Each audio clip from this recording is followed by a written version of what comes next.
میرے بھائیو، یہ جو معجزات کا باب ہوتا ہے یہ ایمان کو کئی مرتبہ ایسی تقویت پہنچاتا ہے،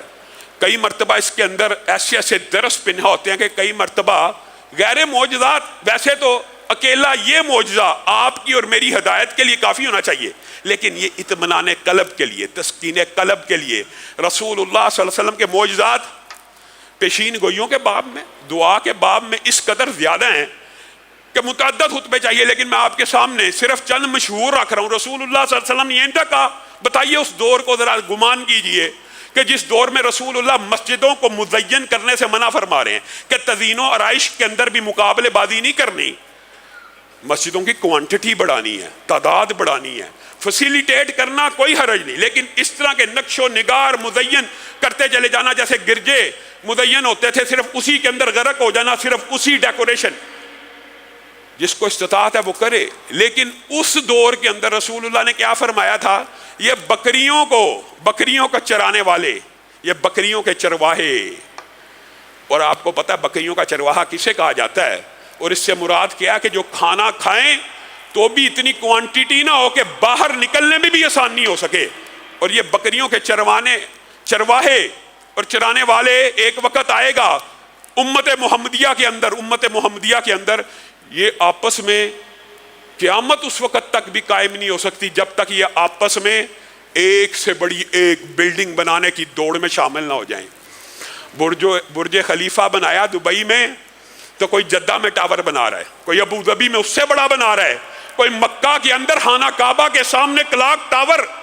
بنا رہا ہے، ایک سے بڑھ کر ایک بلڈنگ۔ کیا 1400 سال پہلے ان باتوں کا تصور بھی کیا جا سکتا تھا، یا کسی کے وہم و گمان میں بھی آ سکتی تھی کہ اتنی فلک بوس عمارتیں بن بھی سکتی ہیں؟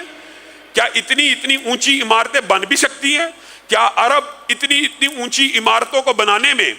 ایک دوسرے سے مقابلہ کریں گے؟ اور جہاں تک دعا کی بات ہے، یہ تو ایک لمبا چوڑا باب ہے، صرف ایک بات آپ کے سامنے رکھتا ہوں۔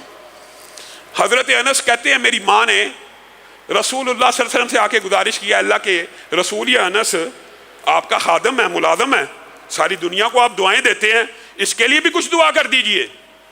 رسول اللہ صلی اللہ علیہ وسلم نے ہاتھوں کو اٹھایا، کہا اللہ انس کے مال میں، اس کی اولاد میں برکت عطا فرما۔ اب یہ صرف ایک جملہ ہے۔ حضرت انس بیان کرتے ہیں اللہ کی قسم میں نے اپنی آنکھوں سے اپنی 100 اولادوں کو گنا اور 100 کو اپنے ہاتھ سے دفن کر چکا ہوں، 100 اولادوں کو گن چکا ہوں اور 100 کو اپنے ہاتھ سے دفن کر چکا ہوں۔ یہ رسول اللہ صلی اللہ علیہ وسلم کی دعا ہے۔ وہ واقعہ آپ بھول گئے، زنا کی اجازت مانگنے والا، رسول اللہ نے اس کے لیے دعا کی تو وہ ایسے نظریں جھکا کے چلتا تھا کہ کہا گیا مدینہ میں اس سے زیادہ شریف کوئی نہیں ہو سکتا۔ یہ رسول اللہ صلی اللہ علیہ وسلم کی دعائیں، پیشین گوئیاں، یہ سارے کے سارے معجزات کے اندر آتی ہیں، اور یہی انس ہیں۔ کہتے ہیں کہ میری والدہ نے زینب بنت جہش کے ساتھ جب رسول اللہ کی شادی ہوئی، رسول اللہ صلی اللہ علیہ وسلم کی بھوک، رسول اللہ صلی اللہ علیہ وسلم کے گھر میں کھانے کا نہ ہونا، یہ صحابہ میں معروف تھا، مشہور تھا،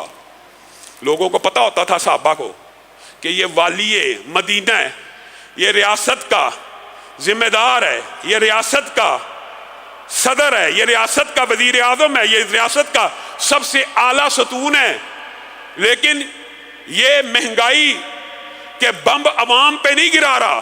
یہ پہلے اپنا پیٹ کاٹ رہا ہے۔ حضرت انس کہتے ہیں کہ میری والدہ نے کہا آج شادی ہوئی ہے، پتہ نہیں گھر میں کھانے کے لیے بھی کچھ ہو یا نہ ہو، کھجور کا حلوہ لے جاؤ۔ کہا میں کھجور کا حلوہ لے کے آیا تو رسول اللہ صلی اللہ علیہ وسلم نے کہا ایک پلیٹ کھجور کا حلوہ، فلاں کو بھی بلاؤ، فلاں کو بھی بلائے، فلاں کو بھی بلاؤ۔ کہا میں نے کہا ایک پلیٹ حلوہ ہے۔ رسول اللہ صلی اللہ علیہ وسلم آدمیوں کو بلا رہے ہیں۔ پھر حضرت انس بیان کرتے ہیں رسول اللہ نے جن افراد کی لسٹ مجھے دی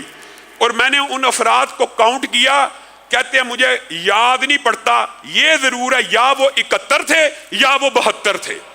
ایک کم ہو سکتا ہے یا ایک زیادہ ہو سکتا ہے، یا وہ 71 افراد تھے یا وہ 72 افراد تھے۔ رسول اللہ صلی اللہ علیہ وسلم نے بسم اللہ پڑھی، اور رسول اللہ کی یہ بھی سنت تھی کہ جب رسول اللہ صلی اللہ علیہ وسلم کسی کھانے میں برکت کے لیے دعا کیا کرتے تھے تو اپنی 3 انگلیوں کو اس کھانے میں رکھ کر بسم اللہ بسم اللہ بسم اللہ پڑھا کرتے تھے۔ حضرت انس نے کہا میں نے رسول اللہ کی انگلیوں کے نشان اس حلوے کی پلیٹ کے اوپر دیکھے، اور کیا دیکھا، وہ کھجور کا حلوہ پھولنا شروع ہو گیا ہے۔ جیسے ہی رسول اللہ بسم اللہ پڑھتے کھجور کا حلوہ پھول جاتا، پھر بسم اللہ پڑھتے پھر کھجور کا حلوہ پھول جاتا۔ 71 بندوں نے اس میں سے حلوہ کھایا، پھر رسول اللہ نے کہا جاؤ زینب کو بھی دے آؤ، جاؤ گھر والوں کو بھی دے آؤ۔ اللہ کی قسم آج بھی اس حلوے کی اندر میں رسول اللہ کے انگلیوں کے نشانات کو جانتا ہوں۔